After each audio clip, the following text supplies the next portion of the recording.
In Super Smash Bros. Melee, we're used to playing on one of 6 stages: Fountain of Dreams, Dreamland, Yoshi's Story, Battlefield, Pokemon Stadium, and Final Destination, the Counterpick. All of these stages follow a couple rules. No walk-offs, no slants, the stage can't be too small or too big, no one character can have too many advantages or disadvantages on it, and there's no intrusive hazards that can kill you before your time is done. And while most of the illegal stages are dubbed as unplayable for competitive play, I do believe that there are some that are just on the cusp of being just okay and just not okay. I think as competitive smashers, we sort of lose that marvel and charm of how good the other stages actually are, because they have a lot of good representation from their source game, they usually have some unique items or objects that you can interact with, and generally, the stage puts you in the world of that game. But then you have to ask, is the stage playing you, or are you playing the stage? So for this video, I'm going to go over the 10 best illegal stages in Smash. Stages that I think could be in competitive play, but for obvious reasons aren't.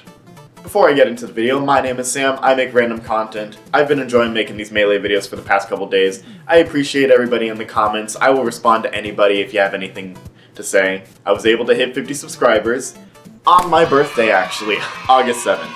I wasn't able to make a video because I was too busy at work, and generally I can't just make a video in one day. I gotta put some more work into it.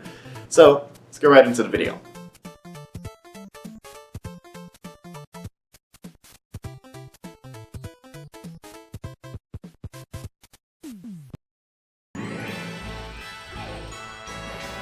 Rainbow Cruise pays an homage to Super Smash Bros. 64 in plenty of ways on the stage. For the start, you'll notice that at the edges of the map there are these camera lines almost, and that's because the camera is actually being controlled by Lakitu, or Lakitu? Lakatu? Lakitu. In Super Mario 64, that's how the camera is controlled, just a flying Lakitu with a camera. Just a little note for that. The stage starts off on a flying boat that will eventually make its way to some platforming and some unique magic carpets. While you're on these carpets, they will move on a set path, and if you're not on them for a couple seconds, they begin to disappear. As you travel the stage, you'll notice that there are some items that are directly taken from the Rainbow Ride stage on Super Mario 64, like these falling platforms and this big swing. For the transition from Super Smash Bros. For 64, the stages became a lot more dynamic, and we're introduced to scrolling stages which nobody liked. They didn't like how they had to keep up with the stage, or how characters with faster and better recoveries had an advantage. I personally have always liked scrolling stages. I thought that they were a bit underrated, and that truly, these stages really do put you in a slice of that game. When playing one of these scrolling stages, it's sort of like a cat and mouse, keep ahead, keep back sort of thing. But once you get to the end of the stage, it eventually loops back to that flying ship and it starts all over again. This stage used to be competitively legal for a short period in Melee's life, and for obvious reasons it doesn't. Like, it has a slant on the boat, and it's super close to the right blast zone, along with most of the platforms not having ledges. Regardless, I still appreciate this stage for the marvel and for the representation it shows from its source game.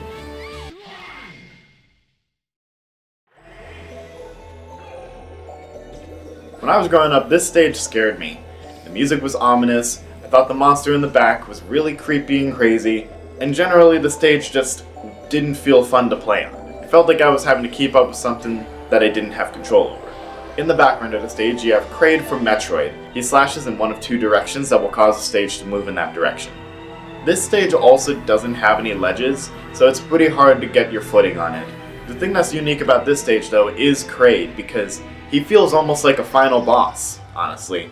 Having to move around the stage while he's attacking you from afar sort of puts you into 2 different mindsets. Am I fighting the opponent, or am I fighting for my own survival? I think that when you look at it from a competitive aspect, it's pretty obvious to see why people don't want to play on it. It obviously has slants, inconsistent platforming, and there's walls. Plus, the blast zone is actually surprisingly close to the ground. Some characters might struggle on a stage like Ganondorf and Roy simply just because of their short recoveries. But this stage just brings so much flavor into the Smash algorithm.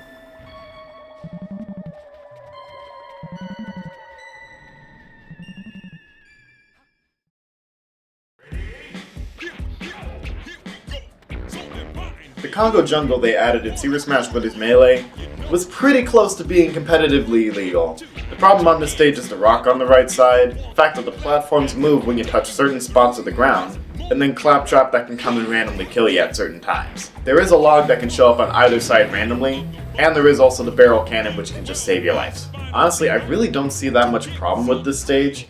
Sure, the platforms move, sure the blast zones might be close, yeah, there might be a barrel cannon that can totally save you from death, but there's not much intruding on this map, honestly. It really does feel like a well-designed map. I really love the details of the stage logs. Check it out, if you up B with Zelda and she still disappears, you can still see the logs move before she appears.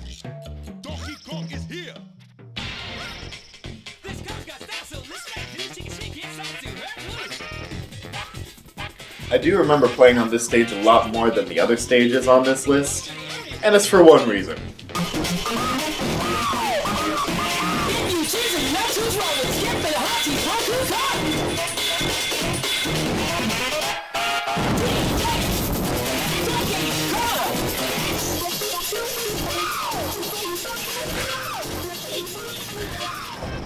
Cool.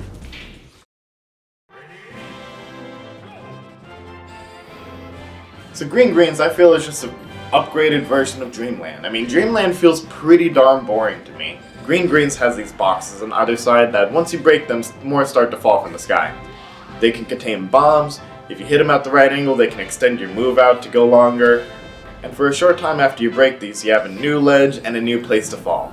Yeah, the bombs get pretty annoying, but they're sort of like a skill check of, if you're over there, you are going to get hit by a bomb. Wispy in the background still blows left or right, even has a more like accentuated blow with his entire body going forward, and he also spawns items.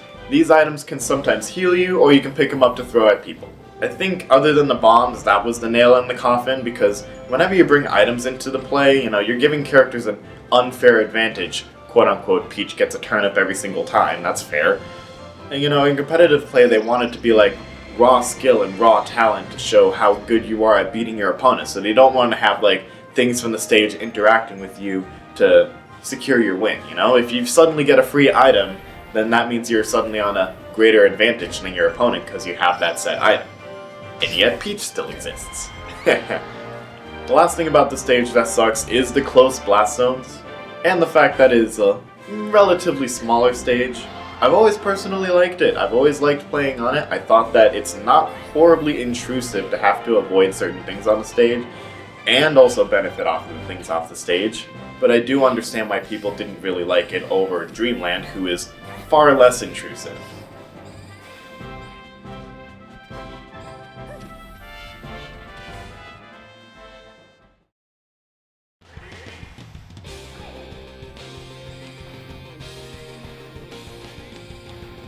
I think everybody can collectively say that we love Mute City, but there's not enough ledges.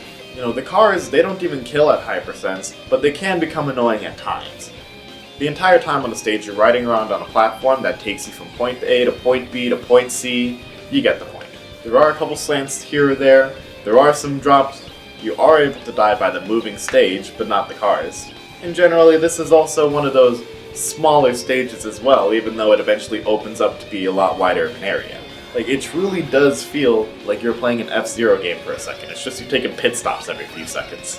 I understand that people don't want to have to deal with the cars or moving platforms or roaming stages, but I know we could all make an exception for this one every now and then. This is a good stage, it's a fun stage, and it's another skill check where you see that orange beeping triangle, hey, it's time to go, And just like Congo Jungle, playing for this stage just for the music is also a viable option.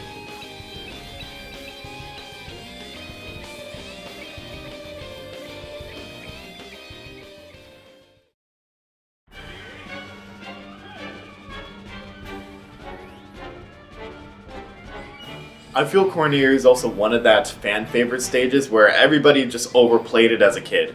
The way the stage plays is like you're standing on a horizontal Great Fox. There is a wall over to the right side which might get people into pit fights or get stuck in the corner or have a hard time getting out of there.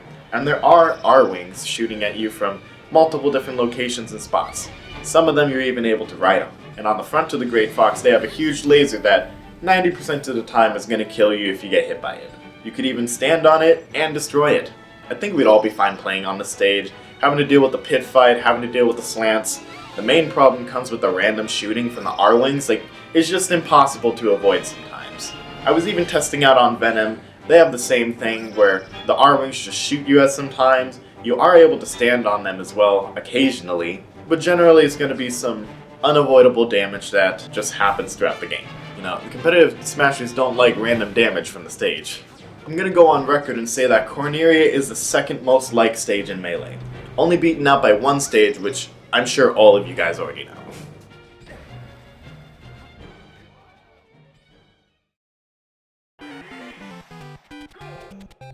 I love Mushroom Kingdom too.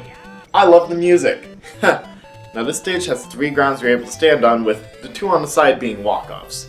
Now walk-offs are a big no-no in the Smash community because you can literally go to the right side, back throw somebody, or cheese them with an easy projectile. This also becomes way easier because Birdo shows up on the stage to shoot some eggs that you're able to catch.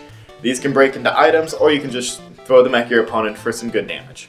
I'm gonna go on record to say that Birdo is the first stage boss in Super Smash Bros.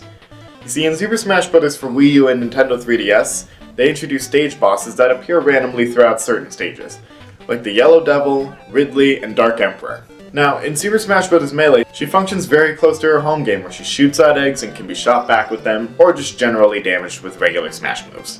It's sacrilegious, giving characters items to throw, you know? These items can also hurt you, so they're pretty hard to grab. On the stage, there's also 2 platforms that show up over the pitfalls as logs that can help save you some time, but more often than not, you're just gonna ignore them, let's be honest. The last thing that we notice on the stage is the little Pidgeots that fly in the carpets.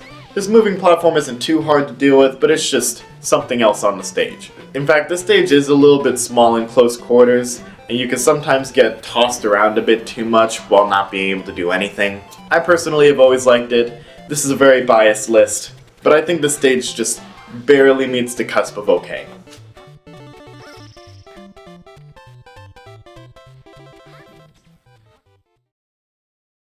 So these last 3 stages, I personally think are the best of the illegal stages, to where their problems competitively are outweighed by their hazards, honestly. I think these hazards are fun to play with. But before we get into that, I'm going to go over some honorable mentions. Dreamland. Dreamland literally just has Wispy blowing left and right. The platforms are a bit big compared to the other competitive stages, and the stage is just generally bigger and harder to kill off the top. Fun fact, Wispy always blows into the direction of the character who's winning in the game. Whether you have more percent or more stocks, depending on what side of the stage you are on at the time when he decides to do his blow cycle, he will blow in that direction. Yoshi's Story iconic for having the least intrusive slants and the most fun platform, Randall, as the community calls him. He is on a set path and he doesn't really get in the way of the game. In fact, he actually is what saves people most of the time. Fountain of Dreams. The platforms on the right and left side rise and fall randomly. There's no indication of when they do or why they do. This stage is beautiful, and it's a shame that most stages can't be like Fountain of Dreams. Like, realistically, I think that Fountain of Dreams is probably the best designed stage, honestly. It's easy to play with, it's not intrusive, there is moving aspects of the stage making it actually become more immersive, and the overall design of it is just awesome. Pokemon Stadium. When playing Smash Online using Slippy, we play on a frozen version of Pokemon Stadium, where it just stays on the regular stage. It doesn't have any transformations, and generally, people are okay with that. I personally always really like the transformations. Watching people play on this transformed stage is really added to the charm of the gameplay, because you go from one stage having to play to a radically different level, maybe have some new strategies, maybe be able to do some things that you weren't able to do before. Like, realistically, Pokemon Stadium embodies Smash Bros, in my opinion. Okay, back to the top 3.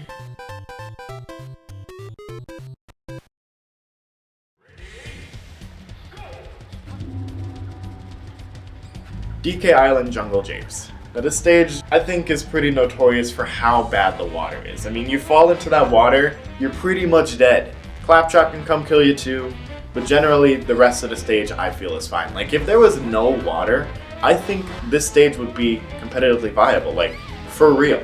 You know, the center platform has good height, the 2 platforms to the right and left aren't too close to the blast zone, and generally there's no one advantage for one character. I mean, I don't really know what to say about this stage other than it looks like it was either ripped out of DK Island, or Smash has just recreated it so perfectly that we can just play DK in Smash now. If I had to say anything, is that the later games handled the water way better, and it's not just an insta-kill for touching it.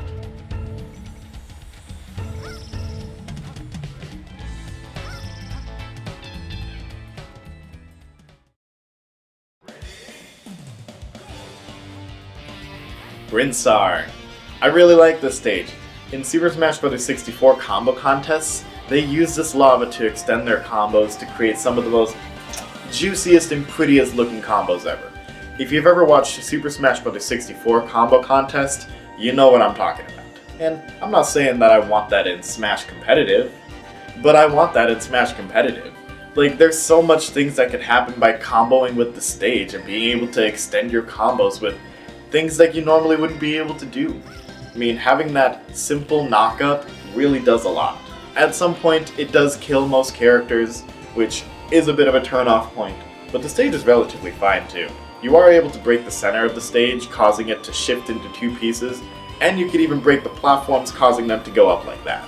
Now, up to this point, most of the time the stage has been interacting with us, where there's either damaging things around us, or the stage is moving around us. This stage sort of combines both of them, where the acid rises and you have to watch your placement, but you're also able to break the stage to create more options and opportunity. I would love to see this be played in competitive play because I want to see what people can do.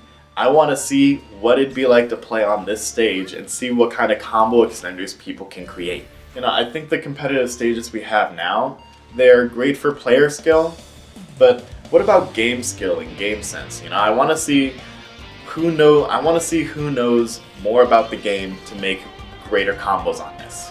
You know, watching competitive play just feels like who can press the buttons fast enough. But a stage like this would have to give players a second to slow down, assess where they are, and see what kind of things they can convert off of this stage entirely.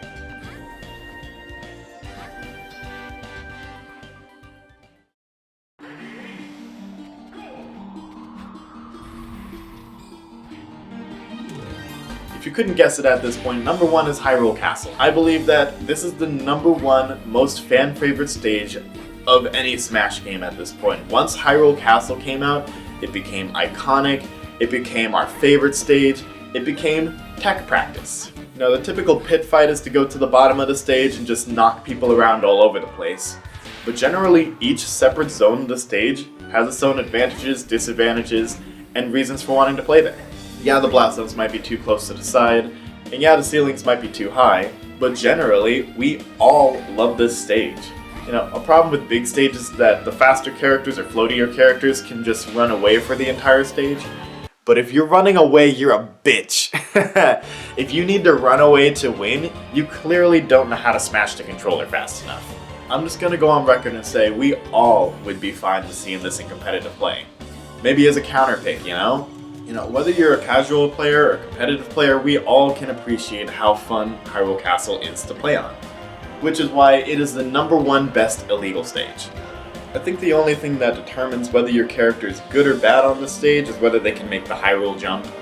So, that's it. That is my list of the 10 best illegal stages for Melee. Stages that are fun to play on for the representation and the variety it provides for our gameplay, while also not being too incredibly intrusive for competitive play. This video was very biased. If you want to talk about it, leave it in the comments below. I respond to everybody. Thank you so much for 50 subscribers. I appreciate everybody watching to this point. 2 days ago, it was actually my birthday on August 7th, and that's when I hit 50 subscribers, so thank you very much appreciate it.